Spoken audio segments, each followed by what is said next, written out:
Welcome to our Intuitive Empath Empowerment Series. Be sure to watch the whole video for 3 empath tips that you can use right now. This series is an introduction to our spiritual healing and intuitive development courses. And make sure that you catch all the videos in this series. We've got a link down below for all the juicy empathic empowerment goodness. Wherever you are in your journey, we are here to help. And if you're just getting to know us, I'm Heather. And I'm David. From ZenRoseGarden. .com, home of our Intuitive Awakening community and Zen Ed Academy. As you come on, let us know where in the world you are watching from. Drop it in the comments. And if you have any questions as we go, be sure to drop those in the comments. Yes. So the end goal for the overly sensitive empath is to get down to the roots, both emotionally and physically, and not only manage that sensitivity, but eventually harness it as your greatest gift and go out and have an engaged, connected life without the overwhelm. Great, right? But until you get there, we want to give you 3 tips on how to manage your empathic sensitivity. Some of these you may already know, but if you're like me, we could all use a reminder.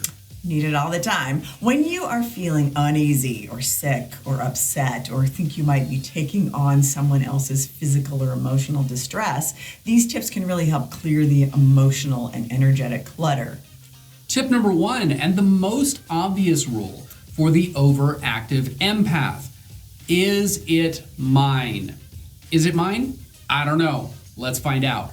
Ask yourself if this symptom or emotion is yours or if you're picking it up from somebody else. A big indicator that you might be absorbing somebody else's energy is experiencing a sudden change of mood or physical symptoms that were not present a moment ago and have no real reason to be there. You might feel anxious, depressed, exhausted, or sick, and you didn't feel that way before you came into the room. Take a moment and move away to ground yourself.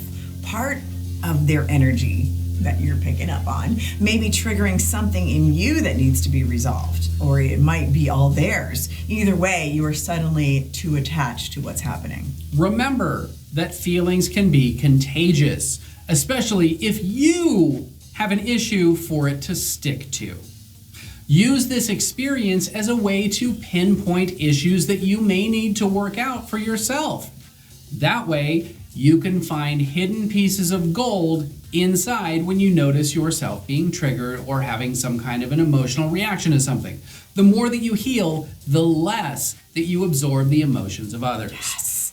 So tip number 2. Set limits and boundaries, okay? Empaths also tend to be overgivers or people pleasers. If someone is draining you, realize that you have control. Don't be a doormat.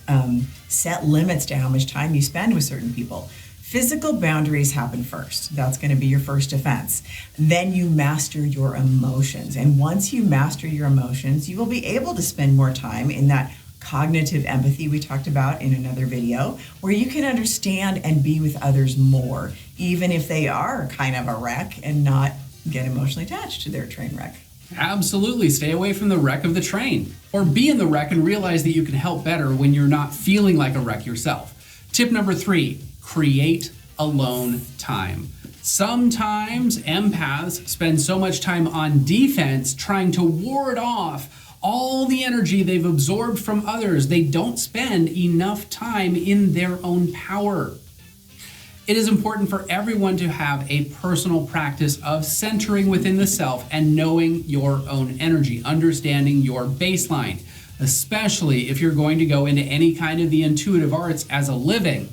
Then it is an absolute necessity, unless you want to burn out after 6 months. So slow down and decrease external stimulation at least one time in the day, okay, if you do nothing else. Just you and your yoga mat, just you and a cup of tea on the back porch watching the birds. Just quiet everything down and just be still with yourself. Recharge. It's none of my business. Don't forget to catch all the videos in this series using the link below to get a better understanding of your empathic abilities. In the next episode, we're going to talk about empathy versus the empath, what you need to know. Boom, that's what we're going to do then. If you've gotten something valuable today and you want more, you might be interested in our free Intuitive Awakening community, where we specialize in helping awakening empaths, intuitives, and psychics step into confidence and clarity. If you're ready to level up beyond that, you can check out our metaphysical school and community, C.Ht Academy. Check out the links in the description and see if it resonates for you.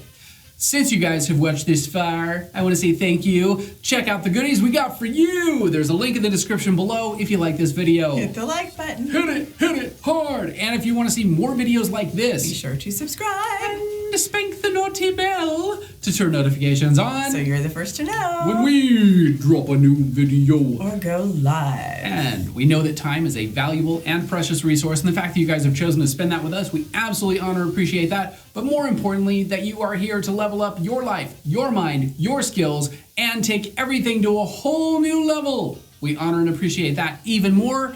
If you want more, be sure to binge on one of our other videos. It might be over here. I don't know where it is. I'm sure you can figure it out. Thank you guys for watching, and we'll see you in the next video. See you in the next video.